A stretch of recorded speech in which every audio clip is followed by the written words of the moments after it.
Oke, jadi selamat datang buat teman-teman yang baru bergabung di sini, baru ada 2 orang. Jadi sesuai dengan schedule yang ada, ini webinar ini dilakukan pada jam 7 waktu Indonesia bagian Barat. Jadi bagi teman-teman yang belum bergabung, nanti bergabung. Jadi saya tidak membuang waktu untuk menunggu seperti biasanya. Oke, ini adalah webinar yang pertama kali dari Hot Forex Indonesia, tentunya dalam berbahasa Indonesia. Dan selamat datang saya ucapkan. Kali ini kita akan belajar tentang basic candlestick. Kenapa kita belajar tentang tema yang satu ini? Kelihatannya memang sangat gampang, tetapi tanpa suatu basic, biasanya pondasi di dalam melihat pasar kurang bisa kita pahami secara detailnya. Oke teman-teman semua, menyadari bahwa instrumen dari forex adalah sesuatu perdagangan transaksi yang penuh dengan risiko. Jadi sebelum melakukan transaksi diharapkan untuk membaca disclaimer-nya, kemudian memperhatikan risikonya, karena kalau kita bercerita tentang forex tentunya kita akan berbicara tentang manajemen risiko. Setiap orang yang mampu menghandle risiko dengan baik tentunya akan mendapat peluang yang lebih besar.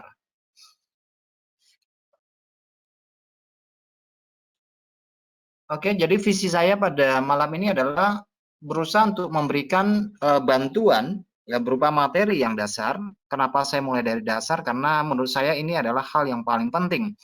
Karena dari dasar kita akan belajar satu step demi step berikutnya supaya kita sampai ke depan kita bisa memahami secara total, secara keseluruhan. Oke, kita langsung saja. Tidak elok rasanya kalau kita tidak memperkenalkan siapa sih yang sampai ada candlestick pada hari ini. Tentu teman-teman kenal atau tahu siapa orang ini. Ya, ini adalah Munehisa Homa, lahir tahun 1716 sampai dengan 1803. Jadi ini adalah seorang Jepang, pedagang Jepang yang paling terkenal dengan nama aslinya adalah Sokyo, gitu ya. Kalau rasanya tidak hormat kalau kita tidak memperkenalkan siapa yang menemukan candlestick, karena selama ini kita begitu buka cat langsung lihat candlestick. Tetapi kalau sejarahnya kita nggak tahu, itu juga kebangetan nanti ya. Oke, jadi dia hidup di sekitar di abad ke-17 sampai ke-18. Jadi dia dilahirkan di Kosaku Kato dan diadopsi oleh keluarga Homa. Jadi Homa ini dikenal sebagai dewa pasar karena penghasilannya setara dengan 10 miliar US dollar untuk ukuran sekarang. Jadi ukuran yang sangat besar sekali ya. Jadi candlestick sendiri dibuat pada abad yang ke-18. Jadi besar kemungkinan si Homa ini tidak menggunakan candlestick. Mungkin kedengarannya agak aneh, dia yang menciptakan candlestick tetapi dia tidak menggunakan candlestick. Kok bisa ya? Karena abad ke-18 baru ada candlestick. Jadi sebenarnya dia menggunakan apa gitu ya kalau nggak pakai candlestick. Jadi kemungkinan Homa tidak menggunakannya.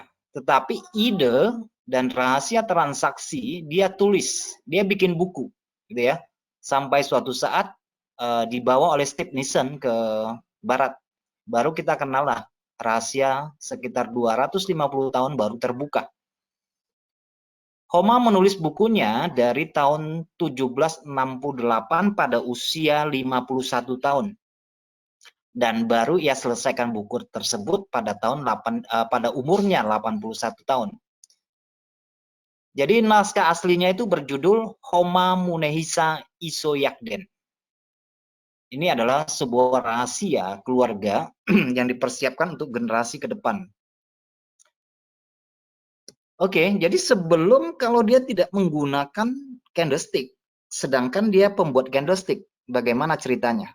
Jadi sebenarnya dia menggunakan apa gitu ya? Jadi sebelumnya, sebelum ada candlestick, itu ada yang namanya Anchor chart. Jadi Anchor chart ini sudah ada sebelum candlestick ada. Jadi Anchor chart ini juga memiliki komponen yang sama dengan candlestick maupun dengan bar chart.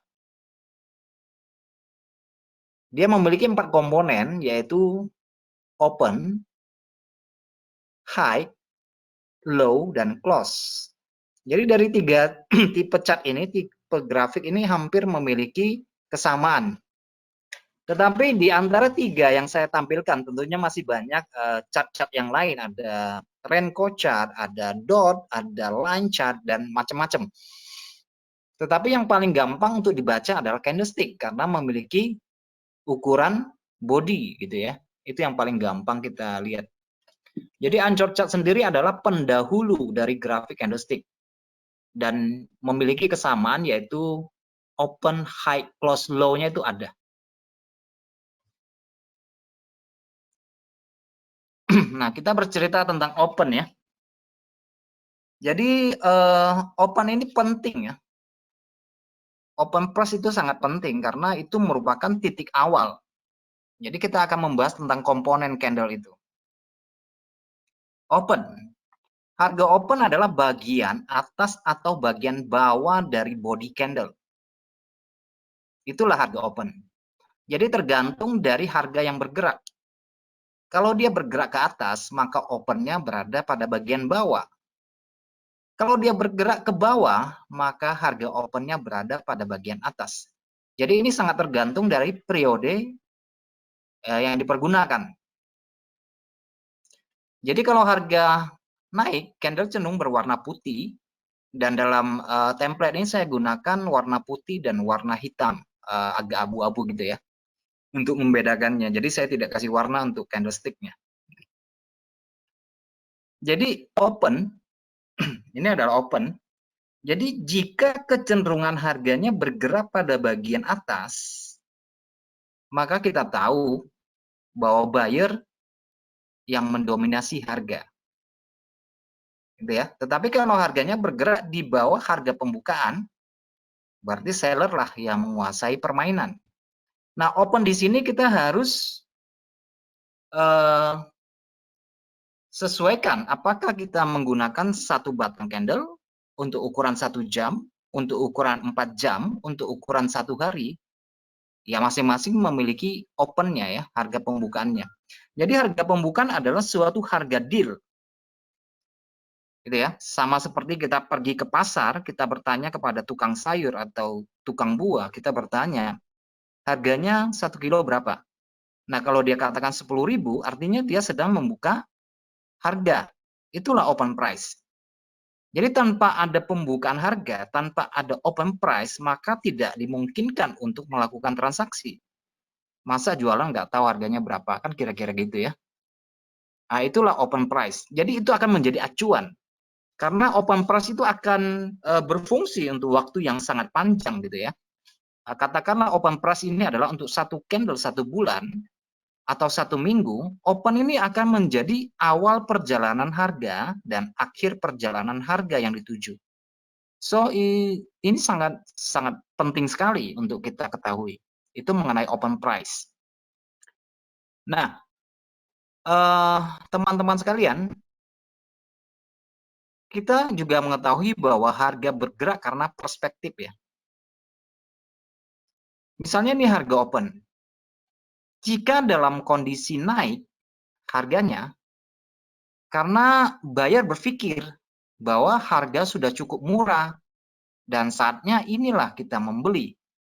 Ataupun harga naik dikarenakan seller berpikir, wah ini adalah harga yang cukup tinggi buat saya untuk melepas posisi gitu ya. Nah itu yang membuatkan harga naik dan turun karena perspektif atau kolektif ya, persepsi kolektif ya. Semakin banyak orang yang berpikir bahwa harga akan naik, maka rata-rata harga akan naik. Katakanlah 70% orang meyakini bahwa harga akan naik, ya kemungkinan besar harganya naik gitu ya.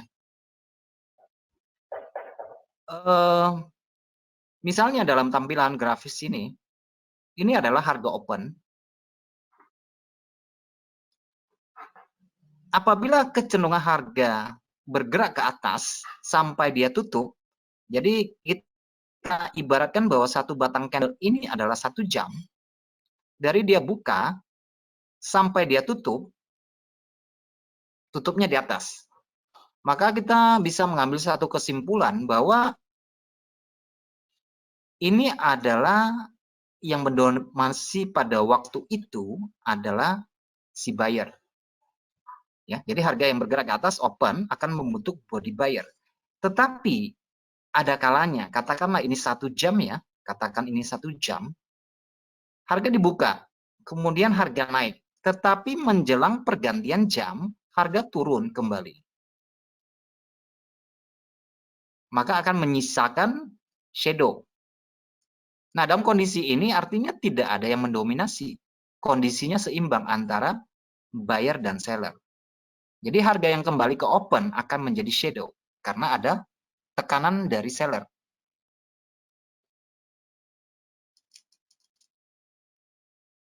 Kemudian di dalam perjalanan ada juga harga yang ditutup sebelum waktunya itu di bawah harga tertinggi. Itu harga high-nya dan harga penutupan. Maka kondisi ini masih didominasi oleh buyer. Jadi harga tertinggi sampai harga penutupan itu yang menghasilkan shadow. Itu dalam kondisi naik ya. Dalam kondisi naik. Ketika harga dibuka, open, dan memiliki kecenderungan turun karena perspektif dari seller yang mengatakan harga sudah cukup tinggi, saatnya untuk menjual. Ya, akhirnya dia turun. Ataupun dari buyer yang melikuidasi posisi buy-nya, sehingga membuat harga turun. Jadi yang membuat candle naik dan turun itu karena perspektif, karena ada kebutuhan. Kembali ke cerita awal, sebenarnya yang menemukan candlestick ini, dia memiliki metode transaksi. Tetapi pada kesempatan ini saya tidak menjelaskan tentang metode transaksi yang digunakan oleh si Homa. Pada kesempatan yang akan datang, saya akan menyampaikan metodenya, dan metodenya sangat bagus sekali. Metode yang dikatakan oleh si Homa itu sangat bagus sekali. Kenapa dia menyimpan rahasia itu sampai 250 tahun? Itu yang menjadi pertanyaan buat kita semua. Dia pernah mengatakan bahwa teks atau tulisannya tidak boleh ditampilkan kepada siapapun. Tidak peduli seberapa dekat orang itu. Bukan karena dia ingin menjadi orang kaya satu-satunya, tetapi karena teks itu mungkin nanti disalahpahami oleh orang-orang, sehingga membuat kesalahan besar. Itu yang dia sampaikan. Jadi dia katakan, saya tidak akan menyarankan siapapun untuk membaca teks ini. Dan ini harus tetap menjadi rahasia keluarga. Secara khusus, dia memiliki 5 metode transaksi yang digunakan oleh Homa. Satunya itu adalah reversal pattern atau pola pembalikan yang dalam bahasa Jepangnya dia katakan sebagai sanpo. 3 metode adalah teknik yang sangat unik dan hanya sedikit orang yang mengetahui di seluruh dunia. Dia mengatakan jika Anda menjual atau membeli hanya dengan menggunakan metode ini, Anda akan mendapatkan keuntungan yang tetap. Dia menggarisbawahi itu. Membangun kekayaan dan tidak pernah rugi. Ya, kedengarannya sangat menarik tentunya. Jadi Anda harus tahu nilai apa yang dimiliki dari buku yang dia tulis, dia berkata.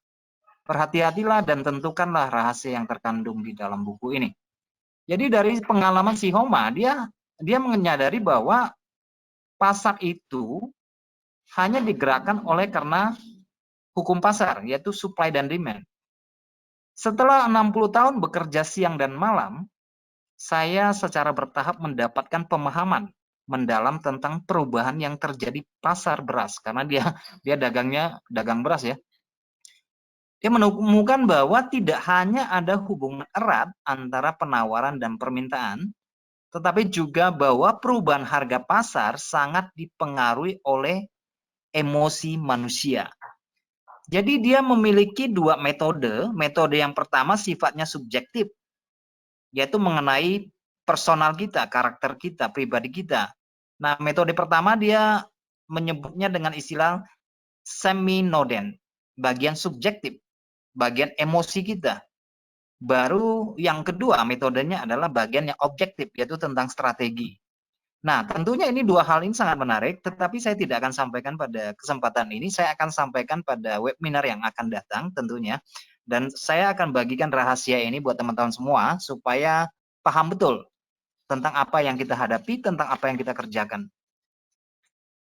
Oke, kita kembali kepada teks template.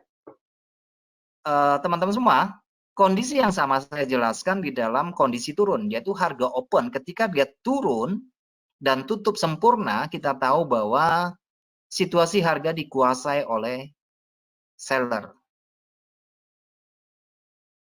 Tetapi ada kalanya harga yang dia buka turun kemudian menjelang penutupan belum selesai, katakanlah ini 1 jam, dia kembali lagi ke harga open. Maka kondisinya adalah sama, seimbang, tidak meninggalkan body. Oke, hanya meninggalkan shadow. Jadi harga yang kembali kepada open akan membentuk shadow.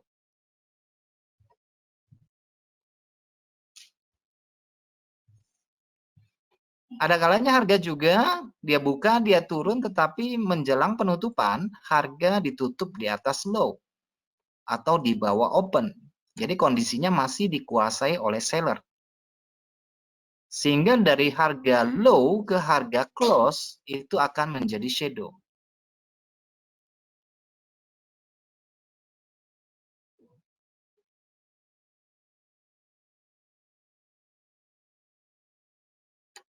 Nah, komponen candlestick selanjutnya adalah harga close. Tadi kita sudah membahas tentang open. Harganya berapa 1 kilo jeruk? 10.000. Maka terjadilah tawar-menawar. Itu tentang open. Tetapi dealnya selesainya di mana? Sampai selesainya ya. Oke, 10.000 gitu ya, close gitu ya. Nah, itu ada close. Komponen kedua dari candlestick. Jadi close adalah ketika periode waktu untuk lilin yang terakhir, hitungan jam, misalnya 59.99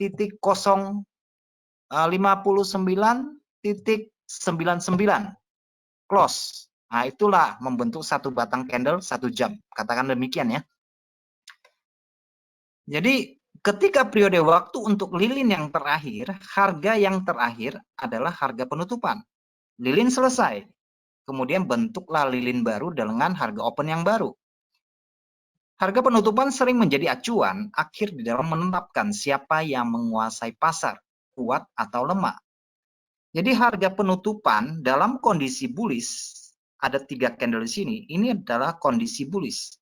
Harga penutupan disebabkan karena tekanan dari seller. Itu sampai dia tutup, itu adalah tekanan seller dalam kondisi bullish. Oke. Tetapi dalam kondisi bearish, harga close-nya itu didorong oleh buyer.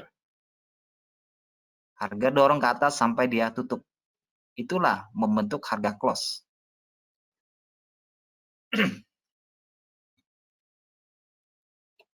Jadi selanjutnya yang akan kita bahas, sudah ada open, ada close, dan sekarang high. High adalah harga puncak pada satu periode. Jadi saya tetap mengambil satu analogi bahwa candle yang saya tampilkan di sini adalah candle 1 jam, supaya kita memiliki kesepakatan untuk memahami. Harga tinggi selama periode candle yang ditunjukkan oleh bagian atas pucuk sekali, biasanya disebut dengan sumbu di atas body. Ada yang menyebutnya sebagai wick atau shadow. Itu boleh-boleh saja ya. Jika open atau close adalah harga tertinggi, maka tidak akan ada sumbu di atas. Kadang-kadang kita juga mendapati bahwa candle tidak memiliki sumbu, tidak memiliki shadow. High ini akan menjadi acuan resistansi bagi candle berikutnya. Jadi setiap high itu akan menjadi resisten, setiap low itu akan menjadi support di dalam memahami candle. Yaitu yang harus kita ketahui dalam satu periode waktu, 1 jam. Jadi high ini akan menjadi resisten, low ini akan menjadi support. Selanjutnya, kita ketahui bahwa high itu dibentuk oleh dorongan dari buyer. Dalam kondisi bullish, karena dia dorong harga ke atas. Ini adalah dorongan dari buyer ke atas sebelum dia tutup. Itulah yang membentuk harga high dalam kondisi bullish maupun dalam kondisi bearish. Jadi buyer mendorong harga ke atas. Oke, selanjutnya kita satu lagi komponen dari candle adalah harga low. Ini harga low adalah harga selama periode candle yang ditunjukkan pada bagian bawah ya. Pada bagian bawah, mungkin teks saya salah di sini ya. Pada bagian bawah, bayangan di bawah body.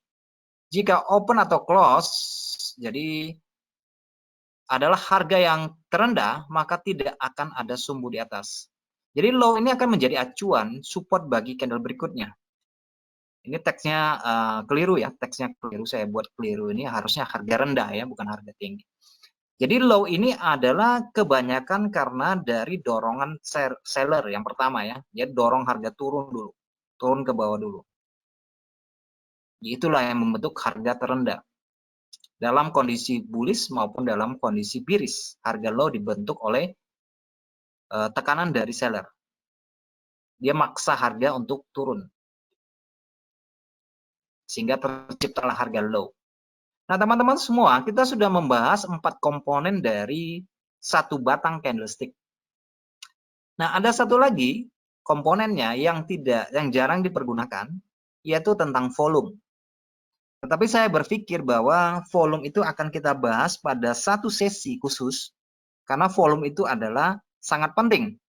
Nah, di dalam transaksi forex ada dua hal yang paling penting, yaitu mengenai ada 3 mengenai forex yang penting yang harus kita pahami dan kita ketahui. Yaitu yang pertama adalah tentang komoditas. Kedua adalah tentang harga. Dan yang ketiga adalah volume. Nah, kita berbicara tentang komoditas, artinya kita berbicara tentang pairing, tentang pasangan mata uang yang kita transaksikan. Kalau kita berbicara tentang harga, kita sudah mulai dari awal tadi, yaitu tentang candlestick. Mau tidak mau kita harus tahu candlestick. Kalau kita berbicara tentang volume, kuantitas, maka kita akan memperdalam. Setiap harga yang naik belum tentu diwakili oleh volume transaksi yang besar. Setiap harga yang turun belum tentu diwakili oleh volume yang besar, kadang juga kecil gitu ya. Jadi volume itu adalah sesuatu yang sangat penting untuk kita pahami, tetapi tidak akan kita bahas di dalam segmen ini, karena kita akan fokus pada basicnya dulu, itu yang paling penting.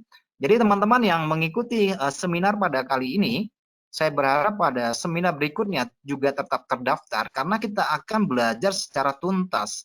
Seminar kali ini merupakan pembukaan awal sampai seminar yang akan datang di tahun depan dan di tahun berikutnya, kita akan tuntaskan semua pelajaran tentang forex. Dan itu sesuatu yang memang membutuhkan waktu, dan saya berharap untuk tidak bosan-bosan untuk mengikuti webinar ini, karena akan banyak sekali yang tidak akan kita dapatkan dari baca buku, tidak akan banyak yang kita dapatkan dari nonton video atau dari searching di YouTube. Dan ini adalah benar-benar basic, ini adalah kuda-kuda gitu ya, pondasi awal. Oke, volume akan kita bahas pada webinar segmen yang akan datang. Tidak kali ini, nanti akan saya jadwalkan bagaimana peran volume di dalam transaksi. Memahami harga harus dibarengan dengan volume. Ketika kita membeli membeli jeruk, ya kita harus tahu volumenya berapa. 1 kilo, 2 kilo, 3 kilo, 4 kilo, berapa? Gitu ya. Harus tahu. Oke, teman-teman, ini adalah konstruksi dari candlestick utuh dari candle bulls. Ini adalah body candle yang dibentuk oleh harga open dan harga close. Jadi harga open ke close akan menjadi body candle. Oke, dari open ke low itu akan menjadi lower shadow. Ini kayaknya saya tahu deh, gitu kira-kira begini begitu ya. Kemudian dari harga high ke close itu akan menjadi upper shadow. Ya, ini adalah kondisi konstruksi dari satu buah batang candle. Jadi teman-teman bisa menganggap di bawah ini adalah 1 jam oke, 1 hari oke, nggak masalah. Yang penting kita baca candle, bukan baca time frame ya, kita baca candle. Kita belajar baca candle. Nah, shadow di sini itu ada keseimbangan antara buyer dan seller. Dari permulaan kalau mengikuti dari awal bahwa shadow itu ada dorongan, ada tekanan antara buyer dan seller sehingga menciptakan keseimbangan. Oke. Pada bagian atas juga demikian. Ada keseimbangan di situ.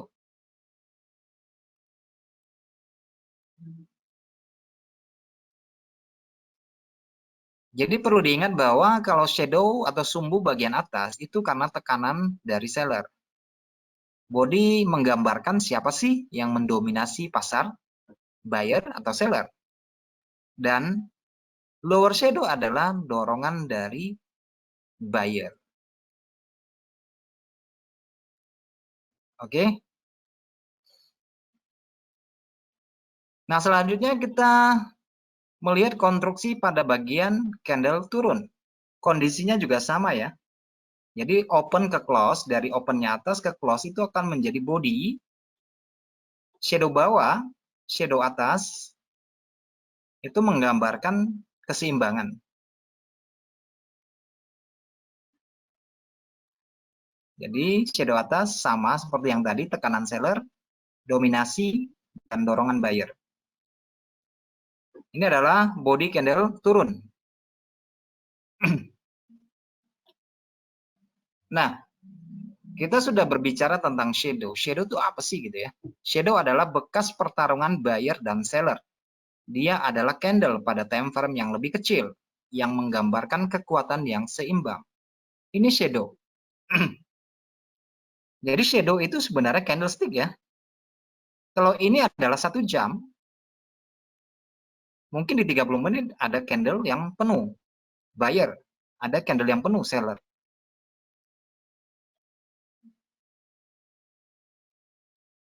Jadi kalau ini 1 jam, saya gambarkan ini 30 menit, kondisinya seperti ini.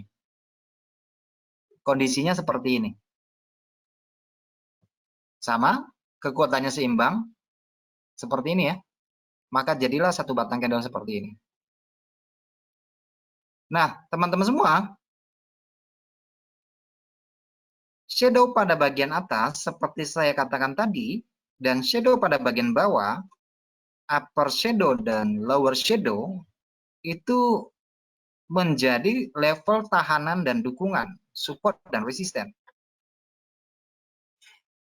Artinya, ketika harga naik, harga itu cenderung akan mengejar tingkat resisten, karena tingkat resisten ini adalah kekuatan pertahanan terakhir dari seller.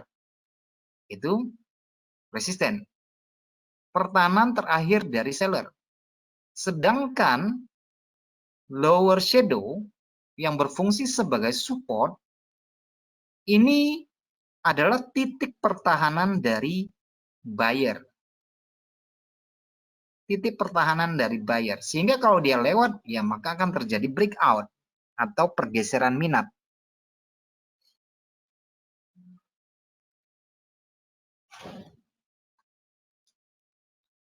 Nah, dari total keseluruhan grafik, kita sering memperhatikan bentuk candle bermacam-macam.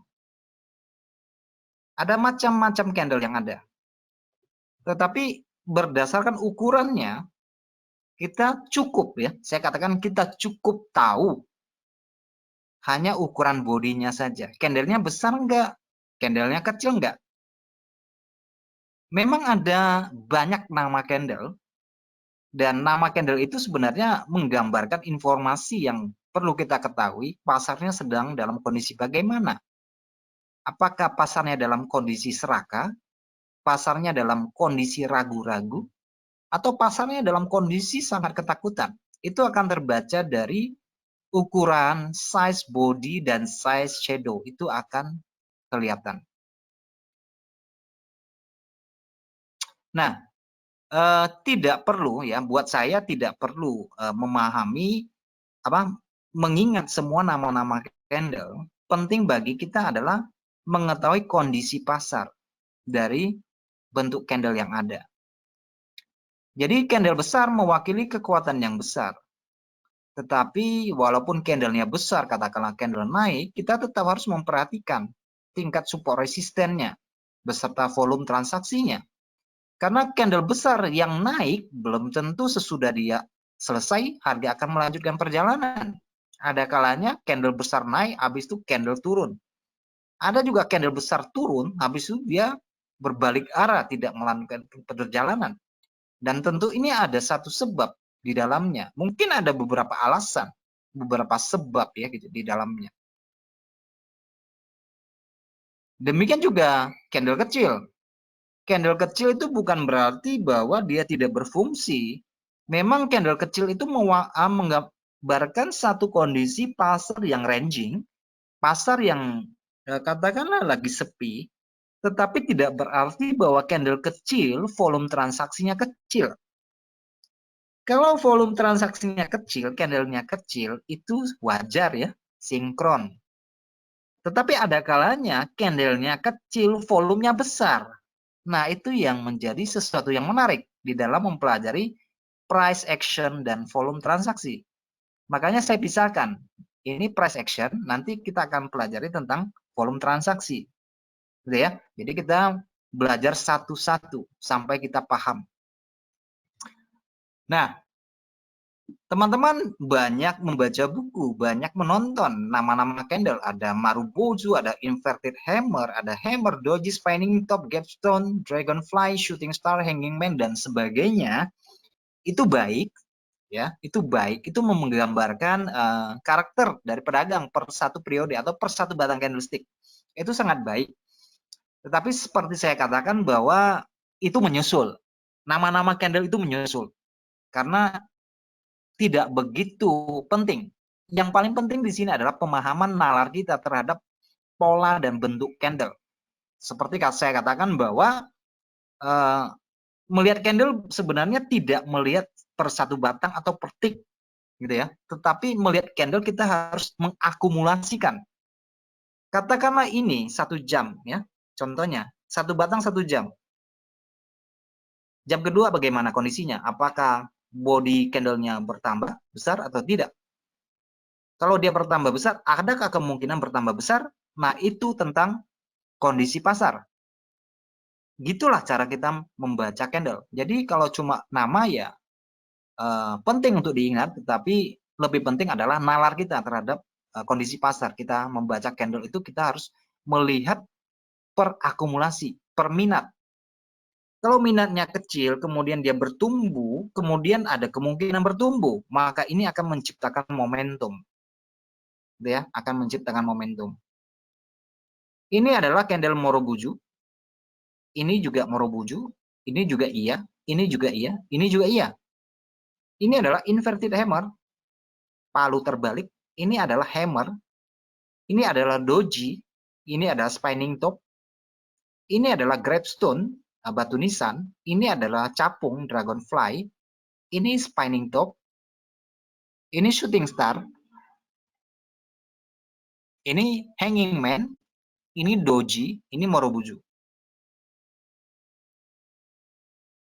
Jadi penting bagi kita bukan menghafal namanya, tetapi melihat konteksnya, minat pasar pada kondisi pasar tertentu yang kita perhatikan. Itu yang paling penting, supaya nalar kita masuk. Bukan mengingat namanya ya, tetapi melihat secara keseluruhan, melihat secara gambar yang lebih besar, bukan per satu batang.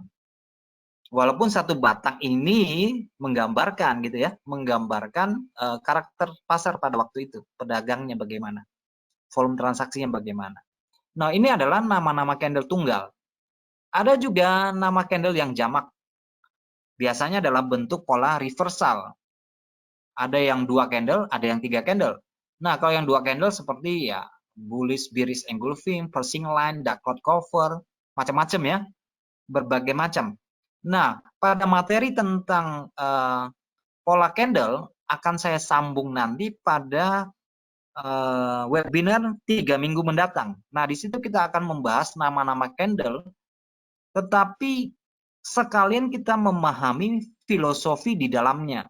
Kenapa candle ini bisa terbentuk seperti ini? Maknanya apa? Tujuannya apa? Bagaimana kita memanfaatkannya? Gitu ya. Tidak berarti bahwa bullish engulfing habis itu pasti naik, belum tentu. Kalau bullish engulfing terbentuk dan pasti naik, wah saya pikir semua orang sudah bisa trading ya.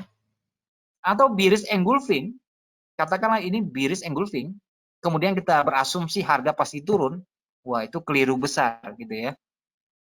Karena tidak semua pola candle itu pasti. Karena kita menyadari bahwa forex itu adalah bisnis kemungkinan, bukan bisnis kepastian. Jadi butuh pemahaman yang cukup.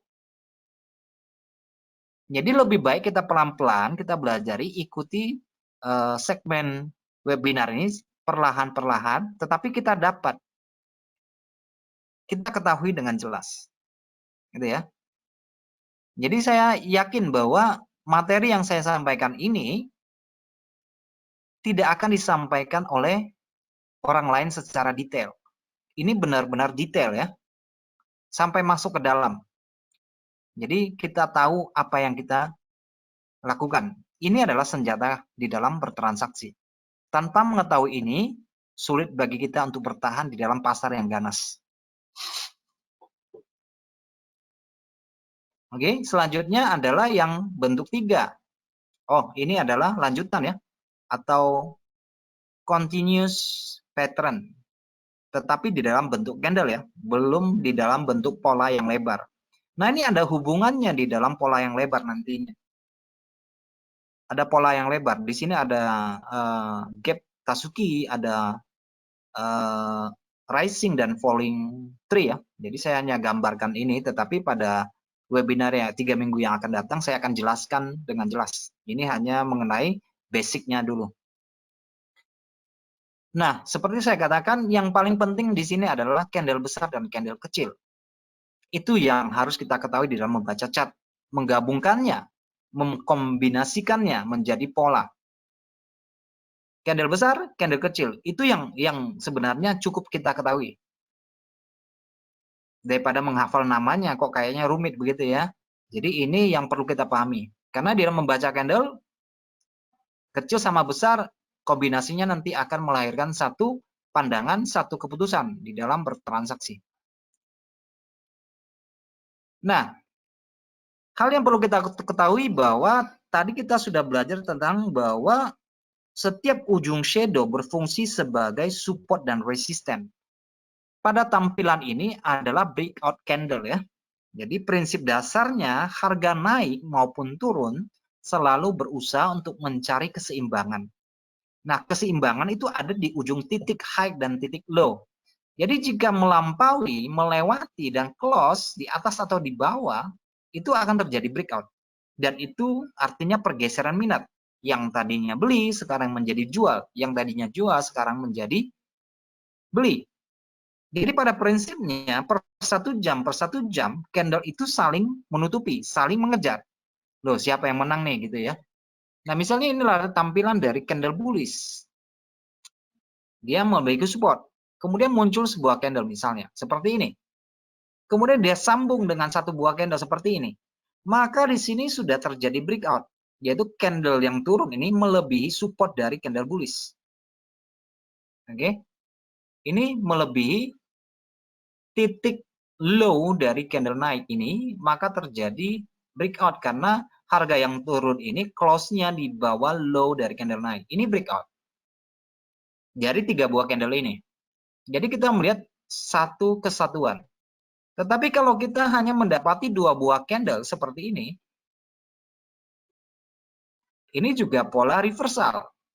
Jadi candle kecil ini sama candle yang ini kalau kita gabungkan jadinya seperti ini. Nah, candle naik ya satu. Jadi di sini namanya inside down. Kalau kita gabungkan ini menjadi bearish engulfing. Kenapa?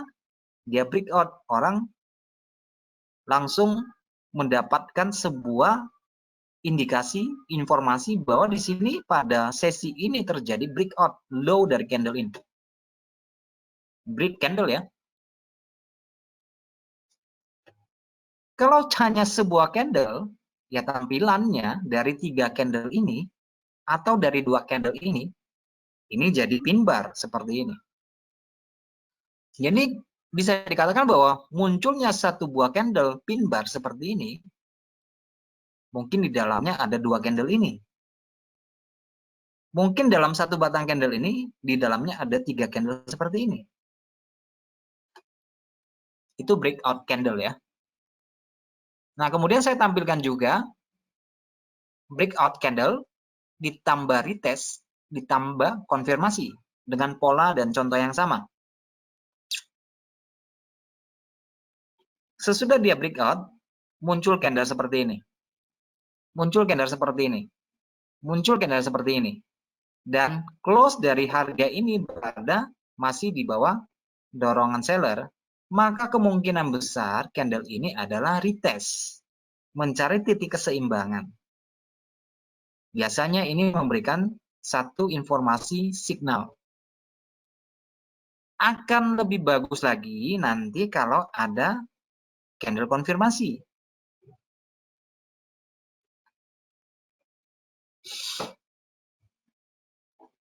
Jadi ada pola, breakout candle-nya ada retestnya, ada konfirmasinya.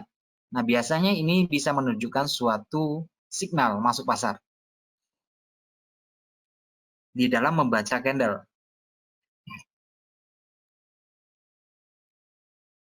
Nah, jadi kesimpulannya adalah bahwa visualisasi data transaksi antara pembeli dan penjual yang sudah terjadi berfungsi untuk memberikan informasi terhadap direction-nya, arah trennya, kisaran range-nya, high low-nya, range-nya, body-nya berapa pips, dan batas harga support dan resisten. Jadi dengan demikian dia berfungsi sebagai indikator sesungguhnya. Jadi candlestick itu indikator yang bisa kita gunakan sebagai petunjuk untuk masuk maupun keluar pasar. Jadi bentuk dan ukuran candle itu menggambarkan minat. Kalau candlenya besar, mungkin minatnya besar. Sekali lagi saya katakan bahwa minat yang besar tanpa dukungan volume transaksi belum tentu itu valid. Jadi teman-teman juga harus mengetahui tentang fungsi dari volume di dalam transaksi. Jadi dari satu bentuk candle kita akan tahu ya. Dalam gabungan beberapa candle kita akan ketahui kondisi pasar itu lagi serakah, takut atau ragu-ragu.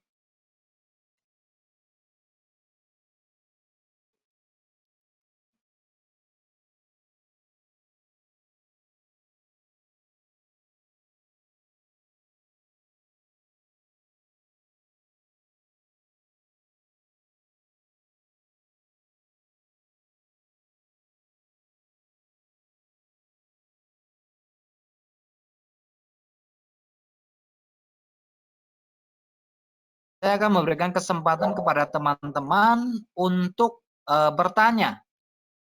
Jadi ini adalah kesempatan untuk bertanya. Jadi saya memberikan ruang kepada kita semua untuk bertanya. Jadi silakan bertanya. Jadi saya buka apanya ya, blognya ya. Ini boleh bertanya.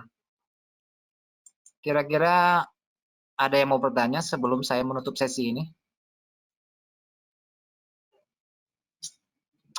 Jadi kita dihadiri 6 orang ya. Nah, ini 6 orang termasuk. Ya, silakan. Oh, brother. Lanjut. Ya mau tanya Horas. Pak. Ya Horas. Ya, kebetulan nih saya baru lihat ini.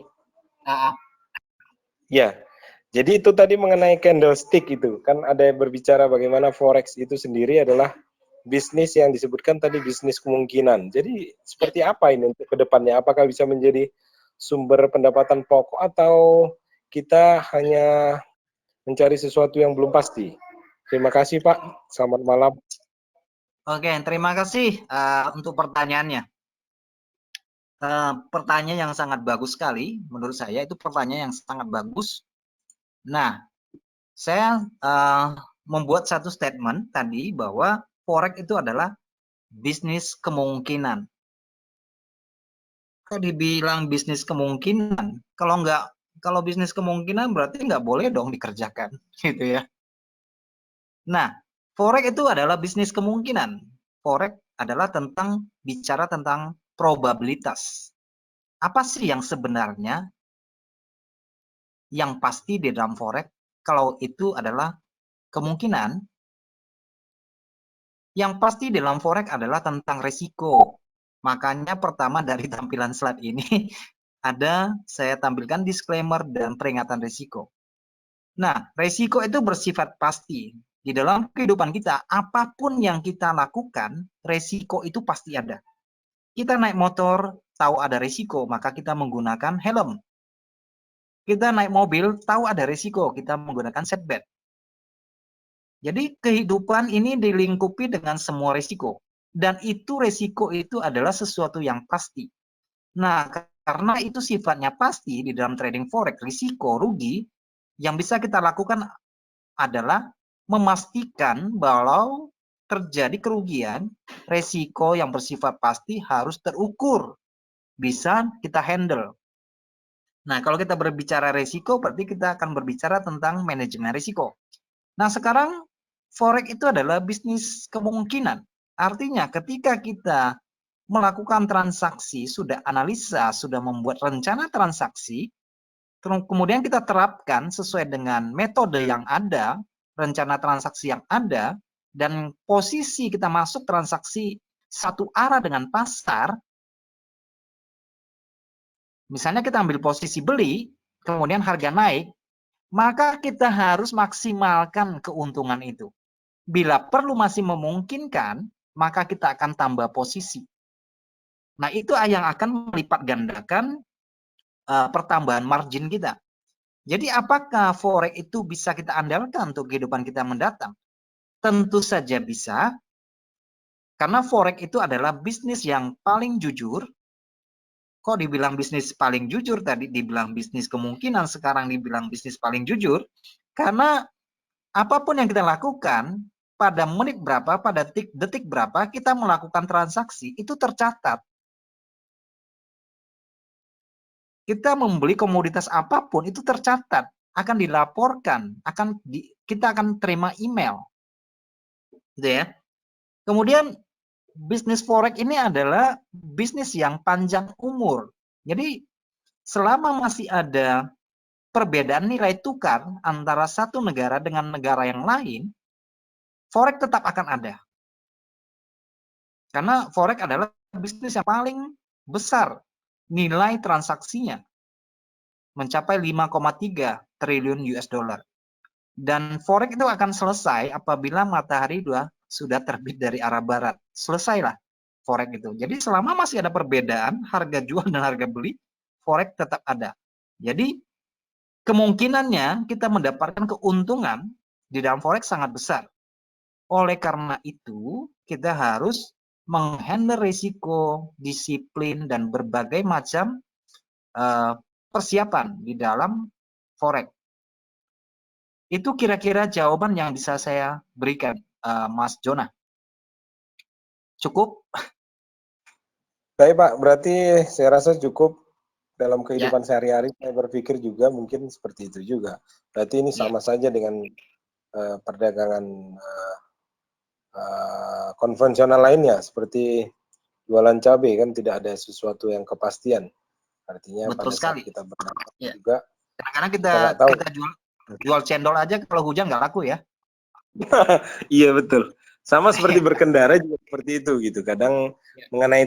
mengenai lot pertambahan lot yang baru saja Bapak sampaikan, saya rasa itu juga membuka wawasan saya kembali bahwasanya ya bagaimana kita untuk melakukan percepatan dalam memotong atau mendahului kendaraan lainnya dengan memaksimalkan tenaga mobil, apakah kita bisa yakin dengan melewatinya. Begitu juga saya pikir dalam trading juga seperti itu, pada saat kapan saatnya kita menambah lot ataupun seperti apa begitu. Tepat sekali. Jadi kapan lagi kita akan menaikkan margin kita, kapan lagi kita akan menaik ekuitas kita. Begitu ada posisi bagus, ada momentum, kenapa kita harus cukup dengan satu posisi, itu pertanyaannya.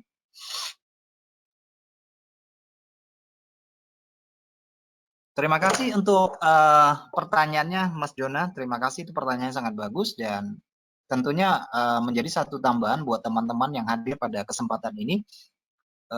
Very good question. Masih ada yang mau bertanya? Saya masih ada 5 menit sebelum saya tutup webinar pada kesempatan ini. Jadi untuk kesempatan yang akan datang, saya akan membuka rahasia dari HOMA ya. Cara trading HOMA itu seperti apa? Jadi jangan sampai lewat ya, karena materi tentang HOMA ini yang kita baca selama ini seperti apa sih, kita tahunya dia penemu candlestick. Terus cara tradingnya bagaimana ya? Nah, kira-kira begitu. Itu rahasia. Dan saya akan sampaikan pada seminar online berikutnya. Oke teman-teman, masih ada yang mau bertanya sebelum saya tutup sesi ini? Masih ada 5 menit. Dan waktu ini sangat berharga tentunya untuk bertanya, jangan hanya diam.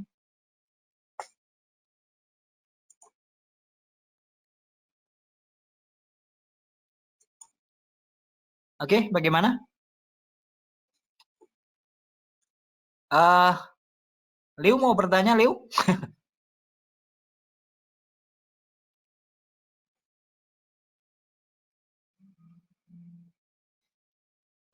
Ini adalah apa? Jadwal webinar pada minggu depan, tanggal 11. Saya sengaja setel waktunya jam 7, mengingat ini orang sudah buka puasa, cuma ya mungkin yang melakukan terawih agak terganggu ya. Jadi saya pilih waktu ini. Kemudian setiap hari Senin, tanggal 11, tanggal 18, kemudian tanggal 25. Jadi minggu depan saya akan membahas tentang transformasi candlestick. Nah, jadi kita akan mengetahui secara kronologis terbentuknya candle. Kemudian ada strategi transaksi berdasarkan pola, itu minggu berikutnya. Nah, di dalam transformasi candlestick ini saya juga akan menyelipkan tentang strategi dari Muneishi HOMA gitu ya. Oke, silakan. Iya Pak, mungkin minggu depan ada waktu untuk jam-jam 12 siang mungkin jika diperbolehkan, jadi saya bisa sampaikan kepada teman-teman. Saya juga baru tahu ini webinar seperti ini gitu, jadi mungkin malam banyak yang melakukan kegiatan, kalau jam 12 siang kan ada yang makan siang ataupun lagi berpuasa, jadi bisa kalian untuk waktunya bisa mempelajari, karena ini kan waktunya 1 jam. Saya rasa sih masukan saya seperti itu Pak. Oke, terima kasih untuk masukannya. Cuma saya minta maaf sekali karena ini sudah terjadwal gitu ya. Jadwalnya sudah tetap seperti itu, tetapi saya akan pertimbangkan nanti untuk selepas Lebaran, saya akan sesuaikan waktu kita untuk luang untuk bisa sama-sama belajar kembali.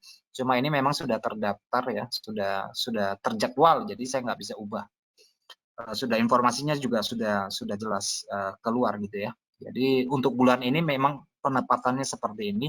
Namun disarankan nanti, karena ini adalah tayangan ini, webinar ini secara langsung juga ada rekamannya. Mungkin besok lusa itu bisa melihat rekamannya di channel YouTube dari Hot Forex. Saya belum tahu pasti, tetapi rekaman itu ada. Jadi bagi teman-teman yang tidak sempat mengikuti pada kali ini bisa menonton ulang di siaran YouTube ya. Tapi sebenarnya saya pengennya sih bisa ngikut semua supaya webinar ini menjadi sesuatu yang bermanfaat bagi orang banyak. Oke teman-teman semua, ini adalah jadwalnya saya sudah jelaskan. Kemudian bagi yang membutuhkan informasi tentang analisa maupun berita, itu bisa baca di website kita di analis hfmtrading.com itu ada analisa, ada fundamental. Jadi ini ada beberapa bahasa yang kita pakai, ada bahasa Indonesia, bahasa Inggris, bahasa Arab, bahasa Tionghoa, bahasa macam-macam, bahasa Malaysia juga ada. Jadi silakan aja kunjungi alamat website yang di sini, analis hfmtrading.com, itu bisa mendapatkan banyak informasi gitu ya di dalamnya. Oke teman-teman semua, terima kasih untuk atensinya pada kesempatan webinar yang pertama. Saya sangat menghargai waktu Anda untuk bersama-sama belajar di tempat ini. Dan harapannya ini akan membawa manfaat buat kita semua. Dan sampai jumpa pada webinar yang akan datang di hari yang sama dan di jam yang sama. Oke, selamat malam, salam sejahtera, dan assalamualaikum warahmatullahi wabarakatuh.